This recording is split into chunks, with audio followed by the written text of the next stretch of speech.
Salus Populi Suprema Lex Esto. Kami senang Bapak Kapolri Kepolisian Republik Indonesia telah menyampaikan pidatonya tentang hukum tertinggi adalah keselamatan rakyat.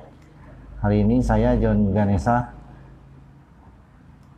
sebagai Ketua Tim Counter Cyclical Pandemi COVID-19 juga ingin menyampaikan kepada Bapak bahwa sebenarnya sebelumnya kami telah mengirimkan surat yang juga judulnya sama, Salus Populi Suprema Lex Esto, dalam konteks penyelenggaraan restrukturisasi kredit Bapak Kepala Kepolisian Republik Indonesia, Bapak Kapolri yang kami hormati.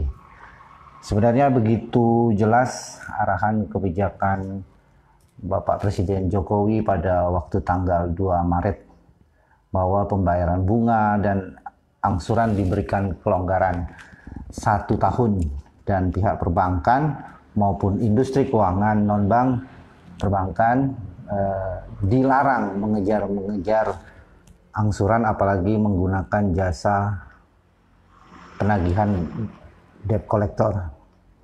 Dan mari kita dengar dulu apa isi pidato Bapak Jokowi yang saya pilih di sini di TV One ya. Saya kutip di TV One. Saya harus cabut ini dulu. Sebentar.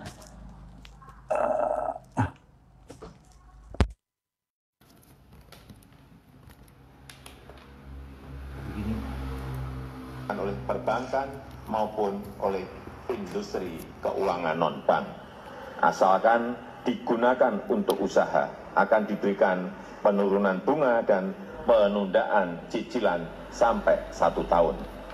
Oleh karena itu, kepada tukang ojek, kepada supir taksi yang sedang kredit kendaraan bermotor dan kredit mobil, nelayan yang sedang kredit perahu tidak perlu khawatir, pembayaran bunga dan angsuran diberikan kelonggaran 1 tahun.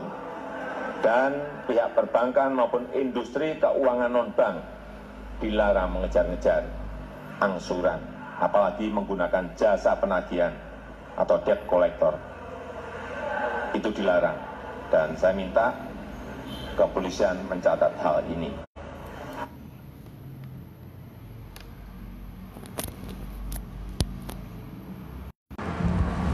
Baik, itu ada tadi pidato sewaktu kita masih di 2 Maret, situasi yang sangat mengerikan. Semua orang merasa terancam, semua orang merasa harus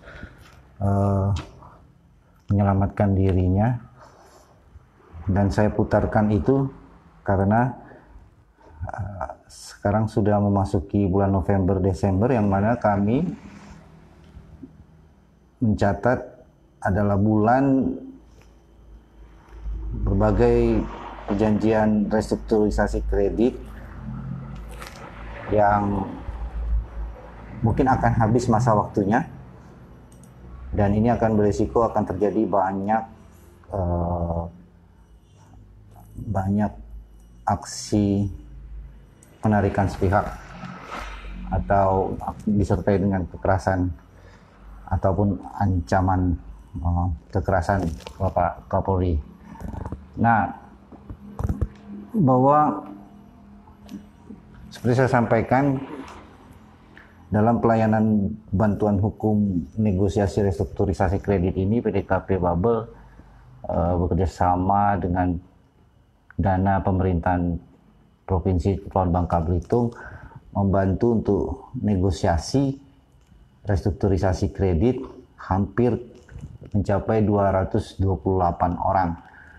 Ada yang dari Bangka Belitung, ada yang dari Jakarta, ada yang dari Yogyakarta, ada yang dari Tangerang, di mana yang khusus untuk warga Bangka Belitung, pemerintah Provinsi Kepulauan Bangka Belitung, Bapak Gubernur memberi bantuan bagi kami sekitar 80 debitur layanan negosiasinya ditanggung oleh pemerintah Provinsi Kepulauan Bangka Belitung dalam bentuk dana Perda Bantuan Hukum Perda nomor 1 tahun 2015. Tapi yang hari ini saya ingin sampaikan kepada Bapak bahwa praktik penarikan objek jaminan fidusia ini akan terus berlangsung di bulan November, Desember ini. Misalnya yang kami tangani, kreditur ada yang menghentikan seorang anak SMA gitu di jalan di Pangkal Pinang, kemudian diambil motornya karena dia tidak paham, motornya diserahkan, dan sampai hari ini kasusnya juga masih mengambang. Keluarga debitur tidak tahu apakah ia harus melakukan penuntutan kemana, apakah perdata karena butuh biaya, karena butuh kalau dilapor ke kepolisian apakah ini bisa ditangani. Kemudian ada lagi kreditur ini mampu menggerakkan sejumlah orang umpamanya untuk mencegat keluarga debitur yang sedang berada di pom bensin di jalan tol menuju Yogyakarta, dan intinya mereka minta pembayaran hutang, denda, atau kendaraan ditarik. Begitupun terjadi kemarin di jalan lintas Bengkulu, suami istri disuruh turun dan dipindahkan barangnya dan mobilnya dibawa, dan akhirnya mereka di kota Bengkulu itu tidak punya mobil ya karena sudah ditarik dan diminta untuk bayar hutang. Kami laporkan juga satu kasus penarikan dengan diawali pura-pura pengecekan rangka agar dapat restrukturisasi dilakukan oleh oknum.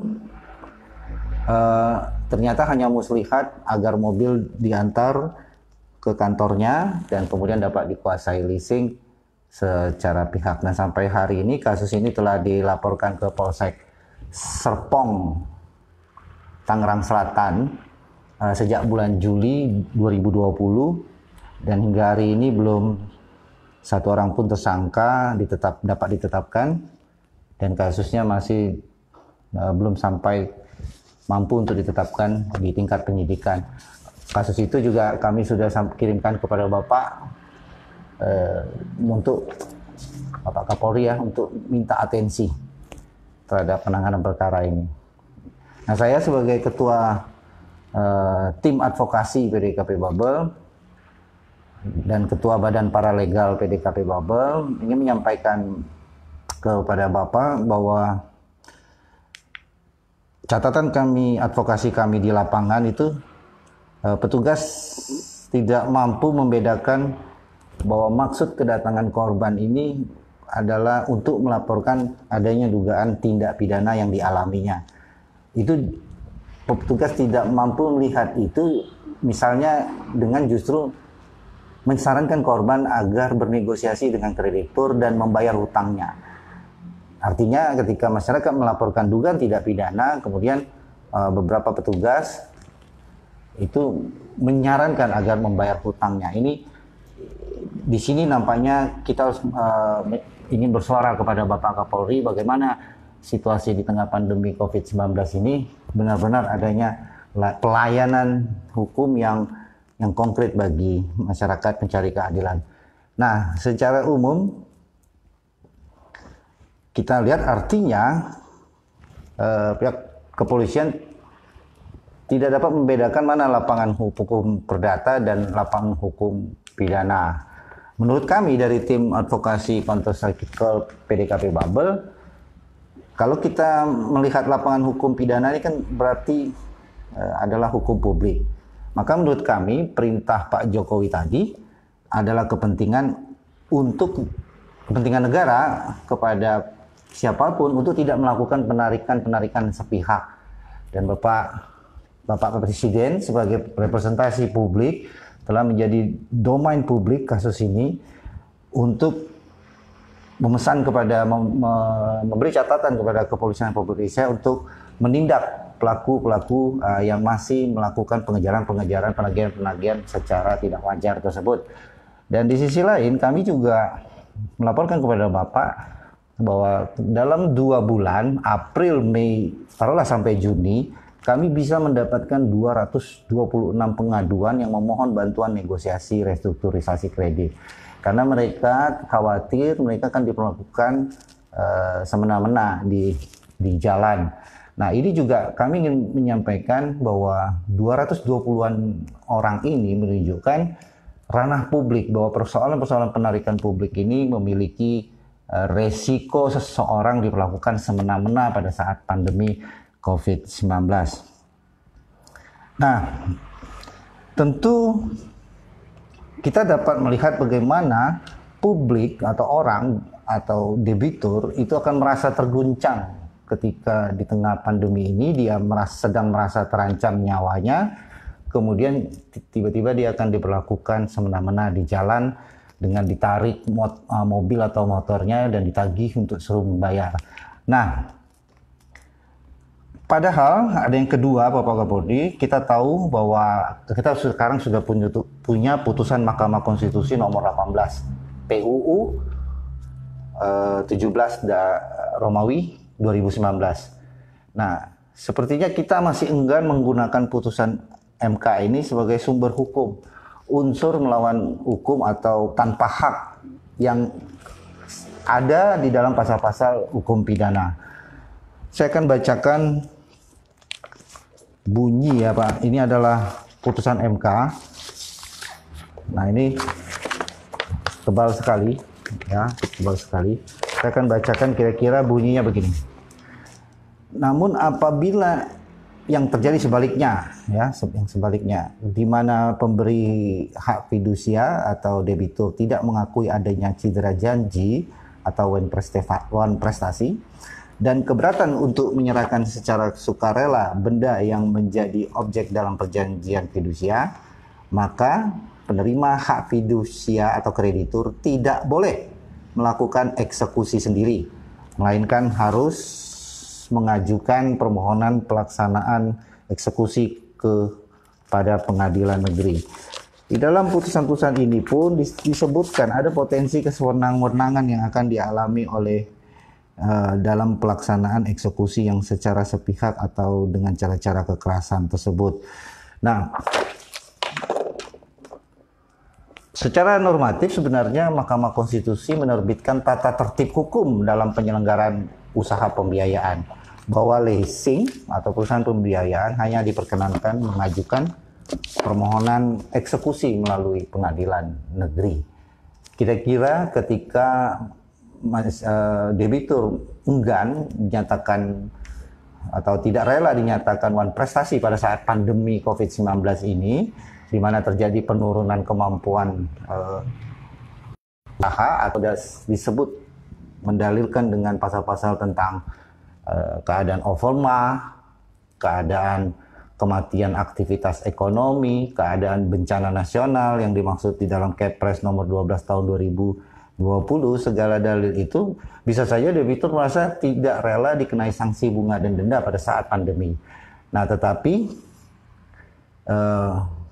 kreditur mengabaikan bunyi dari pertimbangan Mahkamah Konstitusi bahwa Mahkamah Konstitusi sebenarnya telah menerbitkan tata tertib hukum dalam penyelenggaraan usaha pembiayaan.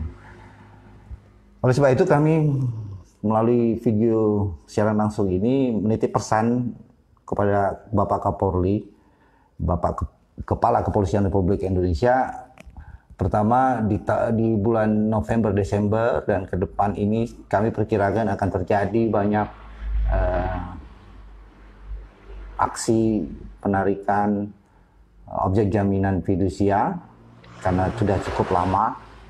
Mungkin ya dalam perspektif kreditur, kami berharap Bapak Kapolri dapat memerintahkan seluruh jajarannya agar menindaklanjuti dengan menerbitkan STLP terhadap setiap laporan atau pengaduan masyarakat yang mengalami penarikan paksa dengan kekerasan dan ancaman kekerasan, atau penarikan sepihak dengan diawali penipuan atau pemerasan atau penyalahgunaan keadaan.